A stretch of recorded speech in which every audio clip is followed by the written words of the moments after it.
Ésaïe, chapitre 59. Non, la main de l'Éternel n'est pas trop courte pour sauver, ni son oreille trop dure pour entendre. Mais ce sont vos crimes qui mettent une séparation entre vous et votre Dieu.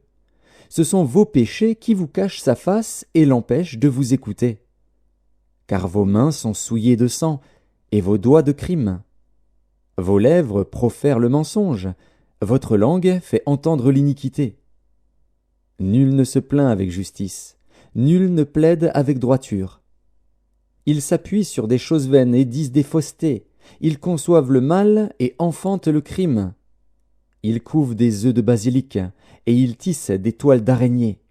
Celui qui mange de leurs œufs meurt, et, si l'on en brise un, il sort une vipère. Leurs toiles ne servent point à faire un vêtement, et ils ne peuvent se couvrir de leur ouvrage. Leurs œuvres sont des œuvres d'iniquité, et les actes de violence sont dans leurs mains. Leurs pieds courent au mal, et ils ont hâte de répandre le sang innocent. Leurs pensées sont des pensées d'iniquité, le ravage et la ruine sont sur leur route.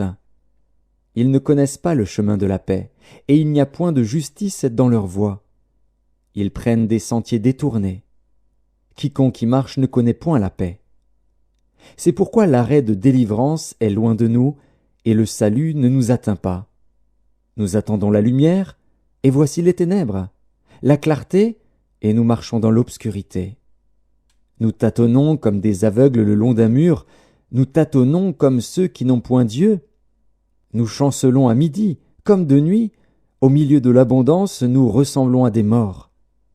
Nous grondons tous comme des ours, nous gémissons comme des colombes. Nous attendons la délivrance, et elle n'est pas là, le salut, et il est loin de nous. Car nos transgressions sont nombreuses devant toi, et nos péchés témoignent contre nous.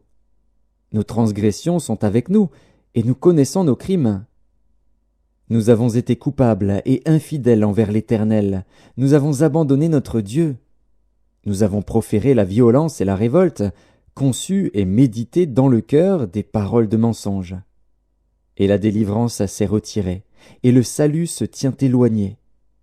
Car la vérité trébuche sur la place publique, et la droiture ne peut approcher. La vérité a disparu, et celui qui s'éloigne du mal est dépouillé.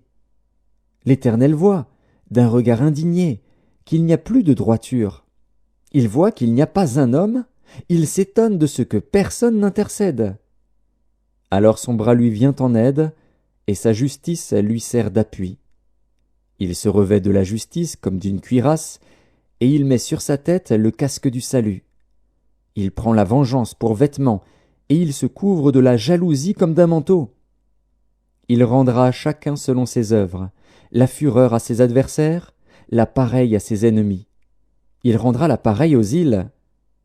On craindra le nom de l'Éternel depuis l'Occident, et sa gloire depuis le soleil levant. Quand l'ennemi viendra comme un fleuve, l'Esprit de l'Éternel le mettra en fuite. Un Rédempteur viendra pour Sion, pour ceux de Jacob qui se convertiront de leurs péchés, dit l'Éternel. Voici mon alliance avec eux, dit l'Éternel. Mon esprit, qui repose sur toi, et mes paroles, que j'ai mises dans ta bouche, ne se retireront point de ta bouche, ni de la bouche de tes enfants, ni de la bouche des enfants de tes enfants, dit l'Éternel, dès maintenant et à jamais.